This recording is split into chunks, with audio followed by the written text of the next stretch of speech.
Deadshot being recast, the Lord of the Rings timeline, and a new Robert Jordan book. I'm Daniel Greene. Welcome to Fantasy News. Now, to get the most hardcore fantasy news out of the way, a new novel is being released by one of the genre's greatest authors, Robert Jordan. His posthumous release will be titled Warrior of Altai. Fantasy fans around the world rejoice, Robert Jordan fans, Wheel of Time fans, we are all incredibly happy to see the genre to get another solid entry, and we're all pulling and hoping for it to be another hit. But on a completely unrelated note, in more of a sci-fantasy area, a Dune video game is being made by a company called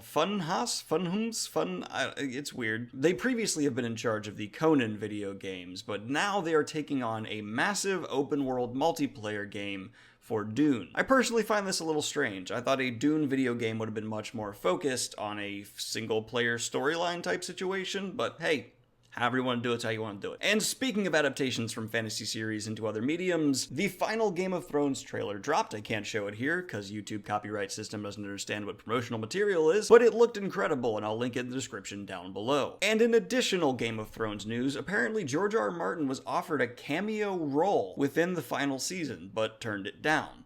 I don't blame the guy. He's got a lot on his plate. He's getting pressured from fans while trying to finish a story that someone else is already finishing. It's difficult, and taking on a cameo role in the final season just seems like more weight on a plate that is overflowing with stress. So I wish the author the best of luck. I hope he continues his writings in peace. And to the fans that keep messaging him to finish the books, relax. He's an artist. Let him art. But speaking of grandiose fantasy worlds, it's been confirmed that the Lord of the Rings TV show will most definitely be in the Second Age. Now, for those of you confused, the Third Age is the age that the previous movies have taken place in, and in Tolkien's timeline, in Tolkien's philosophy, magic is decreasing throughout the ages, so this should be a more fantastical, magical-filled Middle-earth than we've previously seen. No way! As far as I can tell, this is not directly based off anything Tolkien wrote himself, and will be a non-canonical addition to the Middle-earth universe. And speaking of massive universes, that's the best segue I could come up with there, Star Trek Discovery has been renewed for a third season. It's had, in general, fairly mixed reviews from fans, so I'm kind of curious to see where this one will be in a few more seasons. I have a feeling that CBS All Access is not maybe making the biggest profit off this show, if at all, and instead they're trying to build up the Star Trek IP to carry their All Access streaming service into profitability. And with the mixed reaction from Star Trek fans Discovery got, and their desperate pushing of more Star Trek shows as fast as possible, I don't know if this one necessarily hit it out of the park for them, and I'm more and more just becoming less enthused with where the Star Trek universe is going. But in completely different adaptation news, The Tick has been renewed for another series over at Amazon Prime. I've personally never seen the show, but I've heard positive things and that it's very funny. Now we're going to go for a quick segment called All the Trailers and talk about all of the trailers that have been released because my god is it a lot.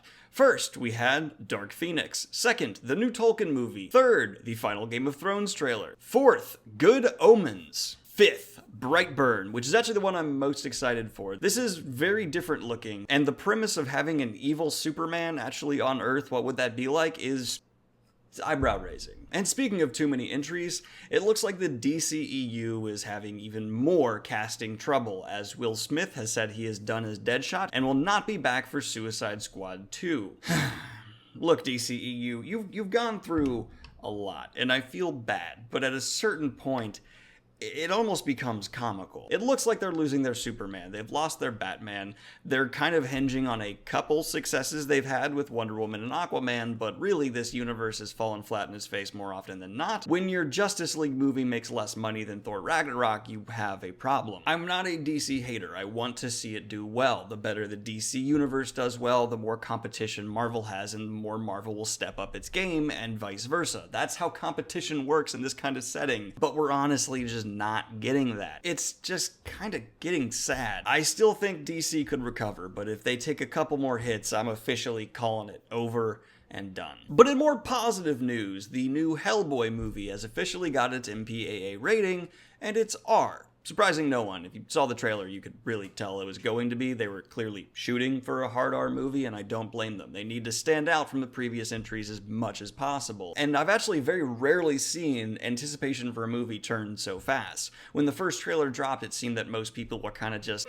about this new Hellboy entry. But since this new trailer and the rating, I have seen more and more excitement building up for this new Hellboy adaptation. I'm really rooting for it. I like the Hellboy source material, so let's pull together and hope it's good, though I'm certainly not going to see it opening weekend. I'm gonna wait to see if it's worth my money. And of course, we have a couple of new adaptations being added to the mega massive list. Night Circus is being adapted into a movie, it seems, as well as Are You Afraid of the Dark? Now, it does look like Are You Afraid of the Dark will be beating the absolute tidal wave of adaptations coming down the road, as it is being released in 2019. Really hoping that some of the better ones get out there first so they can capture their audiences before it becomes super fragmented. The Witcher's way out ahead, so if any of them are going to capture an audience first, it's going to be Witcher. And of course, it couldn't be fantasy news without the Star Wars universe causing something here. So with the debacle that The Last Jedi was, whether you like it or not, you have to admit that the reaction,